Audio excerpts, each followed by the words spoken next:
Hi everyone, so in this video I want to talk to you about starting to plan out the much bigger picture of your workflows. This is related to email specifically, this particular one. I want you to start thinking about when somebody joins your email list, which is an area we want to grow, what is the journey they're going to go through once on that list? Because I am very guilty, as I'm sure many other entrepreneurs are, of when we do get people getting on our lists, we then completely neglect them. Now, one of the interesting things that I read constantly out there is that your email list is one of the most profitable assets of your business. And in fact, so much so that if you ever go to sell your business, your email list is actually considered as an asset, and the value of your business is considered based on how active and engaged your email list are. So we really need to be utilizing our email list effectively to make the most out of it. And I am very much working on this at the moment. I have a decent sized list, but I just send them blog articles. That's it. I am really failing in this space. I'm not doing very well in offering them some things that they probably would be interested in buying.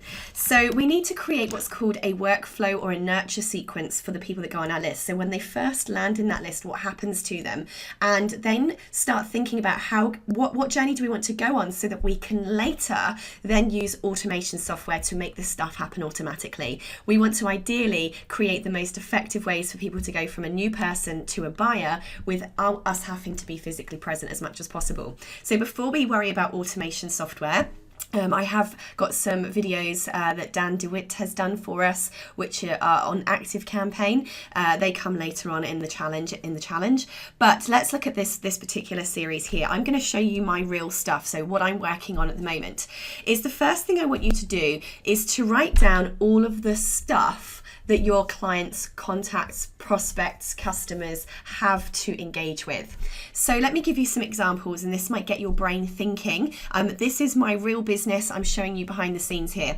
So I haven't finished writing all of these up. I really truly am sort of rebuilding my whole back end at the moment. But what lead magnets do you have first of all? Do you have free ebooks? Do you have checklists? Do you have free webinars? Do you have free taster courses? Whatever they might be, first of all, write down all of your lead magnets that you have out there.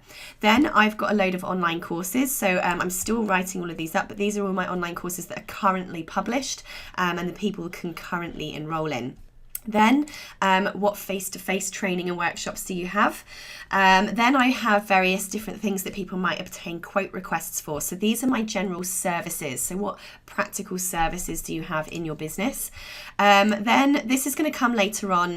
This won't be relevant to you until you start doing your automations later. But then I have a list of things that people might actually then be a customer in. Then I have different events that I run. So these might be one-off events or they may be ongoing events. And then I've got a series of things for other. So are people in my Facebook group? Can they connect with me there? Maybe they follow my blog. Maybe they follow notifications. I have like a notification pop up on my website. So when people are enrolled in that, again, this is something I want to know about. So first of all, go and do all of that. Once you've listed down all of the ways that people engage with you, with your content, find you, stuff that you have that they consume, whether it's unpaid or paid, put that down in here. And I hope this gives you some idea. Then what I want you to do is for each and every single product, yes, every single one, I know I'm pulling my hair out about this too, is then create a series of emails that you might send them in order to keep them, to nurture them, to maintain and build a relationship with them, but also to very slowly turn them from just an inquirer into a buyer. If they're already a buyer, then how can you turn them into a multiple purchase buyer? So let me give you an example. Here's one of my best-selling online courses. It's called How to Create Profitable Courses. Now, what I have done is I currently have this course on a platform called Thinkific, and I've just recently moved over to Active Campaign as my email services provider / customer record management system / sales management system. So what I've done is I've actually created a Zap using Zapier. So Zapier is like a bridge, is the best way to explain this. It's a bridge between any two pieces of software. So software number one is Thinkific, and I've created a Zap so that when a student enrolls in Thinkific, it automatically zaps to Active Campaign, and it sends information that I've told Zapier to send to Active Campaign. In particular, what course have they enrolled in? So this is one of the pieces of information that it sends to ActiveCampaign, which will automatically trigger this series of emails. So before we worry too much about the automation stuff, I'm going a step ahead here. Is the first thing I want you to do is create a list of emails that you want that person to be sent. So for example, I've got welcome to the course. Then second email would be, let's pretend they've enrolled in the course, but then they don't start learning it. I've got a zap that tells ActiveCampaign if after a few days they don't then go and progress through the training program, it's going to trigger an email to them saying, hey, it's Sarah here from how come you haven't started your course yet? Don't forget your course is there waiting for you. I then have another zap that goes off when they get to 40% completed or 60% completed. So it's like, woohoo, congratulations, you're almost halfway through, or now you're more than halfway through. How are you going? Do you want any one-on-one coaching with me? Do you want any extra help? So not only am I checking in, keeping them motivated, asking them if they've got any questions, reminding them to go and ask questions in the Facebook group, but also to upsell, subtly upsell my coaching services as well. There's another email that goes out. Let's pretend they, after a certain period of time has passed and they still haven't progressed any further. I will automatically send them a reminder email just to say, hey, don't forget your course is waiting for you. Here's the link to click back into it. Don't forget it's there. Then I've got another one that goes out that says, your course is now 100% complete. Congratulations, woohoo, you finished. What are the next steps? So at this point, I want to say to them, now you've learned how to create your course. Here are some of the services my business offer. We actually create your course for you. Do you want us to do it for you, or do you want some coaching? So again, I'm upselling those.